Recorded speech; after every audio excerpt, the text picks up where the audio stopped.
रोज़ा उनके लिए क्या बन जाता है? बाइसे बरकत और बाइसे आज़ादी बन जाता है। इसी तरह हम देखते हैं कि आज जितने लोग हैं वो अगर कोई काम ना होता हो उनका तो वो क्या करते हैं?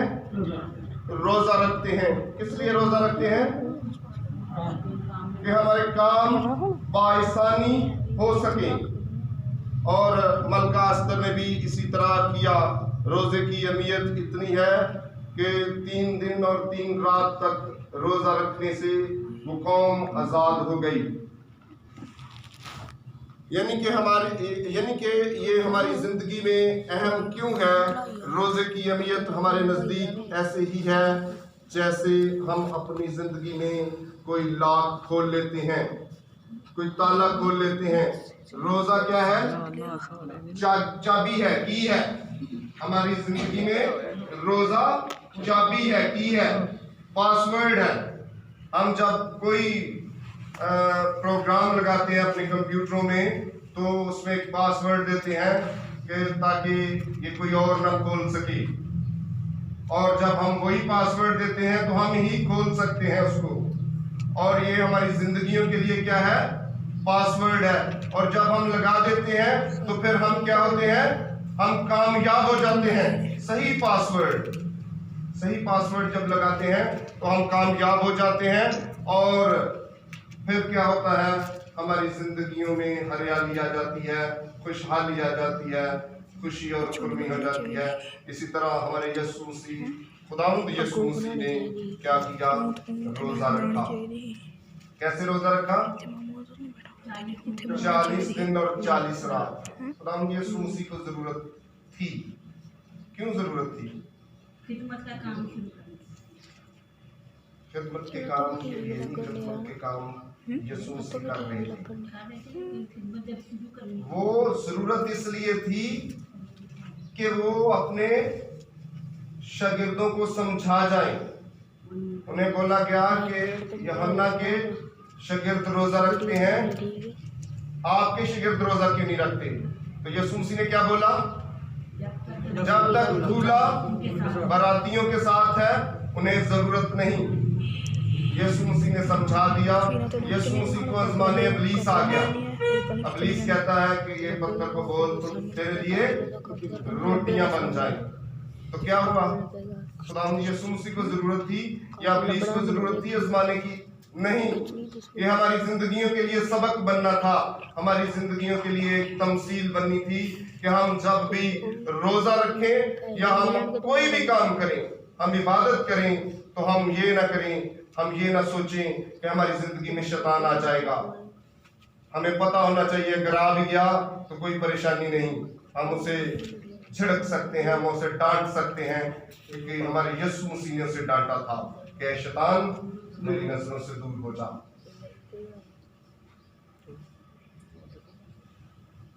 रोजे की फजीलत क्या है? रोजा इंसान को दिखाने के लिए नहीं बल्कि खुदा के लिए रखा जाए। हम देखेंगे मत्ती 6 बाब 16-18 आयत। मत्ती रसूल की मार्फत लिखी गई इंजील उसका 6वां बाब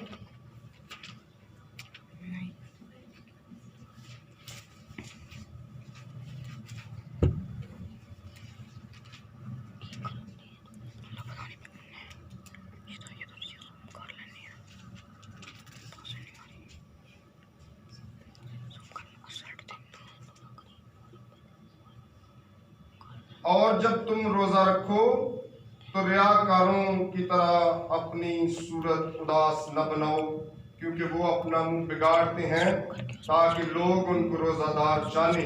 मैं तुमसे सच कहता हूँ कि वो अपना अजर पा चुके।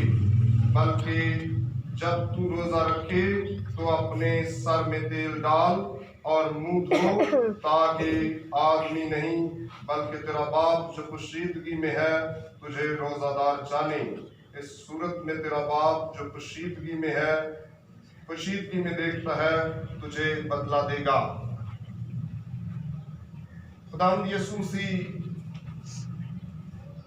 ये बता रहे हैं, तालीम दे रहे हैं कि जब तुम रोजा रखो तो क्या करो, अपनी सूरत ना बिगाड़ो, पता ही ना हो किसी को। मैं रोजा रख के जाता हूँ अपने कामों पर, लोग जब मुझे पूछते हैं खाने पीने के लिए, फिर मुझे बताना पड़ता है, तो वो कहते हैं कि हमें तो ये पता ही नहीं था कि आपने रोजा रखा हुआ।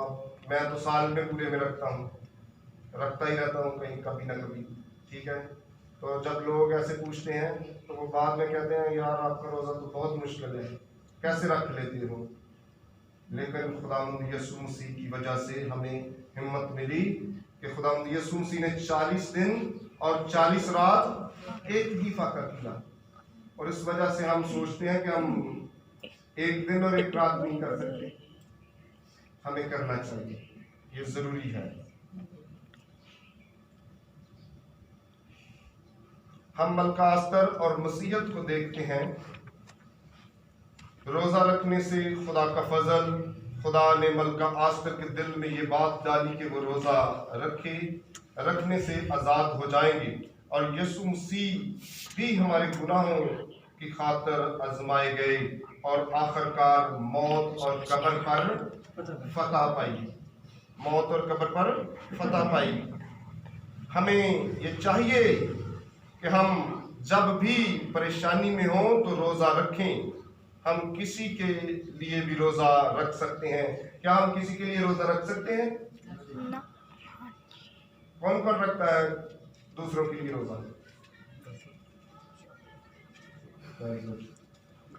आज के बाद आप कोशिश किया करो कि दूसरों के लिए रोजा रखें, ठीक है। 35 ज़बूर में, ज़बूर की किताब हम निकालेंगे।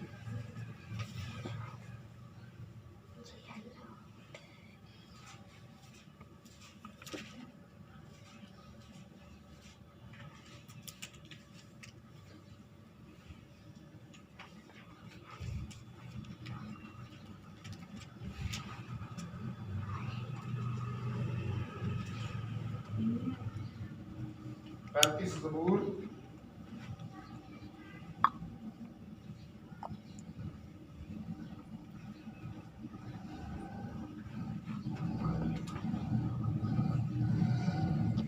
13वीं आयत से, लेकिन मैंने तो उनकी बीमारी में जब वो बीमार थे टाट उड़ा, और रोजे रख रख कर अपनी जान को दुख दिया, और मेरी दुआ मेरे ही सीने में वापस आई। मैंने तो ऐसा किया गोया वो मेरा दोस्त या मेरा भाई था। मकसद ये जरूरी नहीं कि अपने भाइयों के लिए रखना है रोजा, आप किसी के लिए रख सकते हो, अपनी कौम के लिए रख सकते हो। जिस तरह मलका अस्तर ने अपनी कौम के लिए रोजा रखवाया और खुद भी रखा, अपनी सहेलियों से भी रखवाया, तो आप अपनी कौम के लिए भी रोजा रख सकते हो। कितने लोग हैं जिन्होंने कोरोना वायरस के लिए रोजा रखा होगा? कोरोना वायरस आया हुआ है, आपको पता है कि जब आफत या बला आती थी तो उस वक्त रोजा रखा जाता था। कितने लोग हैं हम में से इस पर भी सोचें, गौर करें कि हमने कोरोना वायरस के लिए भी रोजा रखना है। किसके लिए रोजा रखना है? मसीहत के लिए, मसीहत के लिए रोजा रखना है। पूरी दुनिया में जहां कहीं भी मुसीबत फंसते हैं, आप पहले उनके लिए रोजा रखें, फिर पूरी कौम, पूरी दुनिया के लिए रोजा रख सकते हैं। कोशिश करें, हिम्मत करें, ताकि ये जो आफत आई हुई है, आफतें किसकी तरफ से हैं? खुदा की तरफ से। खुदा की तरफ से कितनी आफतें हैं आपको याद है किसी को? हाँ जी, 10 आफतें हैं। उनमें कौन कौन सी आफत है? बुखार क्या है? बुखार छोटी सी चीज है, क्या है भला? बुखार एक आफत है और बहुत बड़ी आफत है। बुखार, तपदिक, फोड़े, खारिश, बवासीर, खुजली, दिल की घबराहट, ये हैं आफतें, मेंढक, पानी का खून हो जाना, सांपों का आना, ये आफतें थी। और इन आफतों में कभी आपने सोचा नहीं है, बुखार हो जाता है, कोई पता नहीं किसी को आफत आई है, कुछ भी पता नहीं, बुखार हो गया बस ठीक है। जब बुखार हो जाए दुआ करें ताकि ये आफत हम में से टल जाए, दूर हो जाए। और ये कोरोना वायरस जो है ना, ये भी बुखार की इलामत होती है। नज़ला, जुकाम और फेफड़ों में रेशा और बुखार बनता है। ठीक है, आप इसके लिए जो है ना कोशिश करें कि रोज़ा रखा जाए।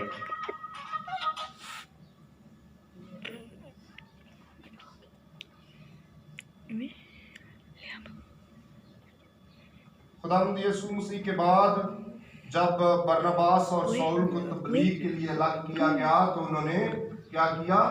सारे शिगिर्दों ने रोज़ा रखा। उन्होंने कहा हम रोज़ा रखेंगे ताकि खुदा का काम सही तौर पर हो सके। हमने कभी नहीं सोचा कि हम खुदा के काम के लिए रोज़ा रखें।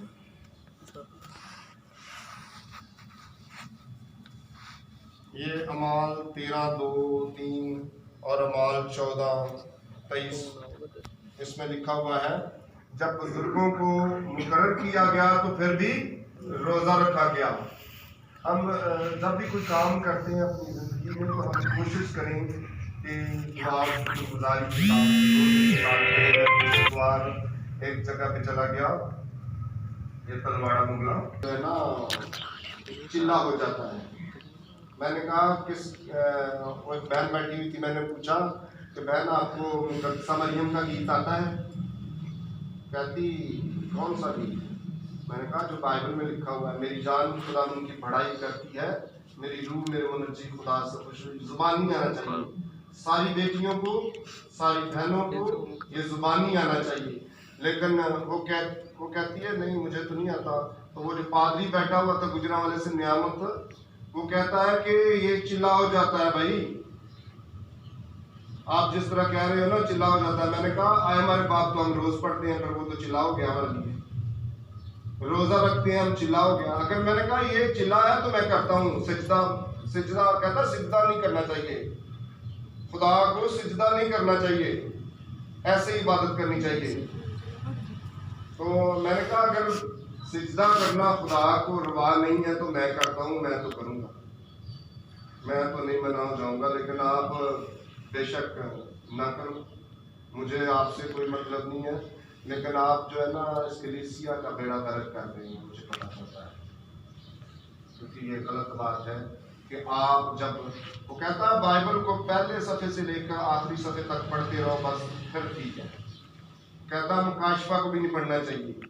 मैंने कहा अच्छा मुकाशफा को पढ़ना चाहिए कि नहीं पढ़ना चाहिए? मुकाशफा क्या है आपकी नज़र में? खुदा के भेद। यीशु मसीह के आने के बाद मुकाशफा की जरूरत इसलिए पड़ी कि खुदा के भेद हम तक पहुंचाए जाएं, ताकि हम खुदा के भेदों को जाने, तरीके से काम करें। खुदा यीशु मसीह को खुदा का एक फरिश्ता तकवीयत देने के लिए आ जाता है। कब आ जाता है? जब वो परेशानी में थे, बागे गत्समनी में परेशानी में थे। तो फिर क्या हुआ? खुदावंद यीशु मसीह को फरिश्तों की जरूरत थी, इसलिए कि उस वक्त वो इंसान थे। इंसानों को फरिश्तों की जरूरत है। मैं अब सुनता रहता हूँ और मुझे पता चलता है कि कहते हैं कि इंसान फरिश्तों से भी बढ़कर है। अगर फरिश्तों से बढ़कर होता तो खुदा के तख्त के पास होता। फरिश्ते बड़े हैं और खुदा के तख्त के पास हैं। खुदा के तख्त के पास है और फरिश्ते क्या करते हैं? हर वक्त क्या करते हैं? मतलब वो तो चिल्ला हो गया, वो इबादत तो फिर चिल्ला बन जाती है। वो कहते हैं कुद्दूस कुद्दूस कुद्दूस खुदावंद रब्बुल अफ़वाज। हर वक्त दिन रात बगैर आराम किए पुकारते रहते हैं। और हमारे खादमीन या हमारे बहुत सारे ऐसे पास्टर्स उठे हुए हैं कि वो इन बातों को चिल्ला कह के हमारी कलीसिया के दिल को जो है खराब कर देते हैं और डरा देते हैं, और वो डर के बाद में इबादत करना भी गवारा नहीं समझते। हम रोजा तो दूर की बात, हम इबादत करना भी जो है मुश्किल हो जाती है हमारे लिए। हम सोचते हैं कि शायद ये चिल्ला बन जाए। हो ना, हमारी जिंदगी में अगर चिल्ला हो गया तो फिर हमारी जिंदगी में तो क्या आ जाएगा? इब्लीस आ जाएगा। आपकी जिंदगी में इब्लीस आ सकता है आपके पूछे बगैर? नहीं आ सकता। आपकी जिंदगी में आपके पूछे बगैर इब्लीस एंटर ही नहीं हो सकता। जब कभी आपका जहन किसी और तरफ जाए तो आपने क्या कहना है कि चल लानती ऐ जिस्म मेरे खुदा दी इमानत है। क्या कहना है? चल लानती ऐ जिस्म मेरे खुदा दी इमानत है। मैं ते मेरे खुदा नाल मेरा तल्लक है, तेरे नाल मेरा कोई तल्लक नहीं। जब हम ये कहते हैं तो फिर वो लानती, हम अगर अंधे को अंधा कहेंगे तो फिर उसको गुस्सा आएगा ना। हालांकि वो लानती है, लेकिन उसको लानती कहो तो उसको गुस्सा आता है। वो गुस्सा करता है इस बात का कि लानती नहीं है वो। और जब हम लानती कहते हैं वो चला जाता है हमारी जिंदगी में से, लेकिन हम कहते ही नहीं उसको। हम तो अपनी जिंदगी में बसाते हैं उसको। हम तो अपनी जिंदगी में मुख्तलिफ तरीकों से बसाते हैं, एक तरीके से नहीं, मुख्तलिफ तरीकों से हम उसको अपनी जिंदगियों में लाते हैं कि वो हमारी जिंदगियों में आए, ताकि हमारी जिंदगियों में क्या हो? दुनियावी रौनक बन जाए। हमें दुनियावी रौनक नहीं, रूहानी रौनक चाहिए। और हमें चाहिए कि हम खुदा की तरफ रजू लाएं, ताकि वो हमारी तरफ रजू लाए।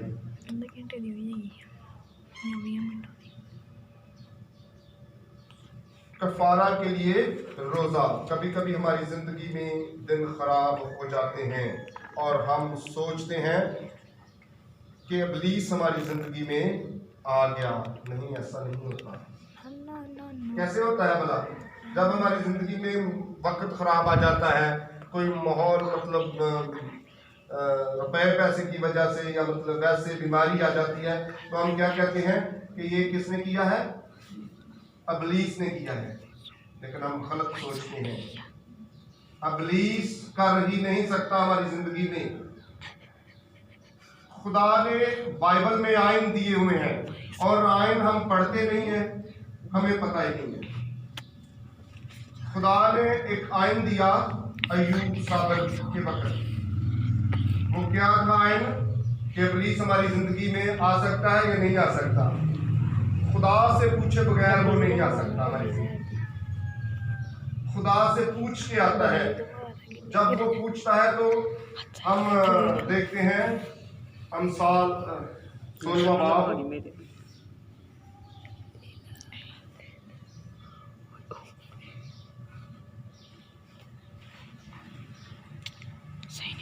अमसाल की किताब 16वां बाब